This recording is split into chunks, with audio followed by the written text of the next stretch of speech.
Story narration solo levelling रेग्नारॉक के chapter 58 की शुरुआत होती है और हम सोहो को देखते हैं जो कि बोलता है ये शेडो आइटम्स काफी ज्यादा फैंसी दिख रहा है। मैं उसकी अपीयरेंस को बंद कर देता हूँ जिससे किसी को दिखे ना। लेकिन आखिरकार उसको क्या हुआ है, सिर क्यों पकड़ रखा है उसने। तभी हम देखते हैं कि डांग सो पास्ट याद कर रहा था जहां पर जनुओं में उसको कितना पकड़ पकड़ के पीला था। वह सोचता है मुझे हल्यूसिनेशन ज़रूर है, मुझे उसके अगल बगल आने वाली ब्लैक हैस को नहीं देखना चाहिए। इसकी वजह से मुझे किसी और की मेमोरीज दिख रही हैं, लेकिन नहीं, वो मेरी ही यादें हैं।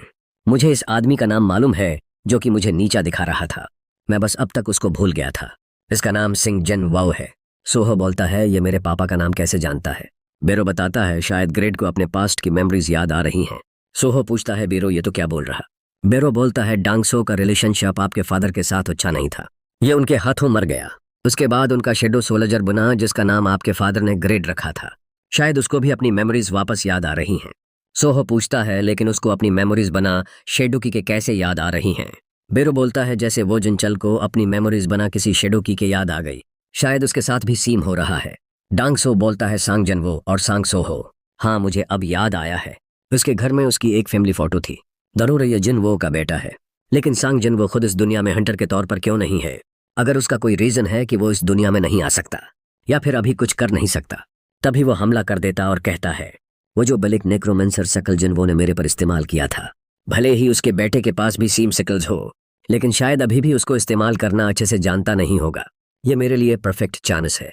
ये भले ही अभी हेजी है, लेकिन मुझे याद है जब मैं सांग जिनवो की गुलामी कर रहा था, मुझे जबरदस्ती इतना सारा ह्यूमिलिएशन सहना पड़ा था। सांग जिनवो टू ने जो भी मेरे साथ किया है, आज मैं तेरे बेटे को मार डालूंगा। सोहो बोलता है डांग सो तू इतना ज्यादा डरा हुआ क्यों लग रहा। फिर अपना वेपन निकाल के काफी सारे अटैक कर देता है जिससे डांग सो के बॉडी पर काफी सारे कट्स लग जाते हैं। उसके अंदर से रेड सॉस पहराने लगता है। वो कहता है ये बच्चा अचानक से कुछ जाता ही ताकतवर हो गया है। सोहो बोलता है शेडो आइटम की वजह से मेरे स्टेट्स बूस्ट हो गए हैं। मैंने आज तक डंजन कलर करते हुए जितने भी वेपन्स बनाया हैं और वो समनिंग मैकेनिज्म जिससे मैं उन वेपन को बना इन्वेंट्री खोले शेडो के जरिए बाहर निकाल सकता हूँ, अगर मैं उन सब का इस्तेमाल और अच्छे से कर पाऊँ तो मैं उसकी फाड़ के रख दूंगा। तभी देखते हैं उसने डांग सो पे अटैक कर करके इसका कता बना दिया होता है। डांग सो सोचता ये तो अपनी मर्जी से वेपन निकाल पा रहा, क्या कभी सिंह जनवो के पास ऐसे सिकल्स थे। बेरो बोलता है मैं फील कर पा रहा हूँ लिटिल लॉर्ड फाइट के बीच में भी स्ट्रांग बनते जा रहे हैं। सिर्फ लेवल में नहीं बल्कि टेक्निक और इंस्टिंक्ट भी बढ़ रही है। मेरे लीच में आपको बताना चाहता हूँ, मुझे ऐसा लग रहा है कि मैं आप और लिटिल लॉर्ड जल्दी एक दूसरे से मिल पाएंगे। तभी हम देखते हैं कि डांग सो का कथा बन चुका होता है। इसकी आंखों में डर साफ दिखाई दे रहा होता है। उसको सोहो को देखकर ऐसा लगता है जैसे इसके सामने खुद सिंह जनवो खड़ा हो, जिससे पूरी जमीन के टुकड़े हो जाते हैं। वह सोचता है मुझे नहीं लगा था कि ये इतना ज्यादा पावरफुल होगा। मुझे यहाँ से वापस जाकर अपने ग्रुप से मिलना होगा। मैं भाग नहीं रहा हूँ, मैं बस तैयारी करने जा रहा हूँ ताकि उसको मार सकूं। मैं उस पर तब हमला करूंगा जब यह अपनी डेली लाइफ में अपना गार्ड डाउन कर रखा होगा, या फिर उसके किसी करीबी को किडनैप कर लूंगा। ये भले ही कितना भी स्ट्रांग हो लेकिन उससे नहीं बच पाएगा। लेकिन तभी उसके पीछे सोहो आ जाता और अटैक करता है, जिसकी वजह से काफी बड़ा धमाका होता है। जब वहां से धुआं हट जाता है तो हम देखते हैं इसने अपनी तलवार डांग सो के अंदर डाल दी होती है।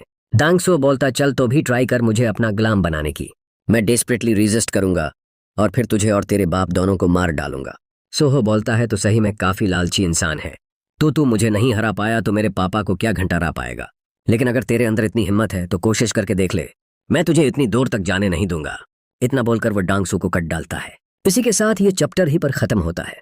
चैनल को सब्सक्राइब कर देना। तब तक के लिए बाय बाय।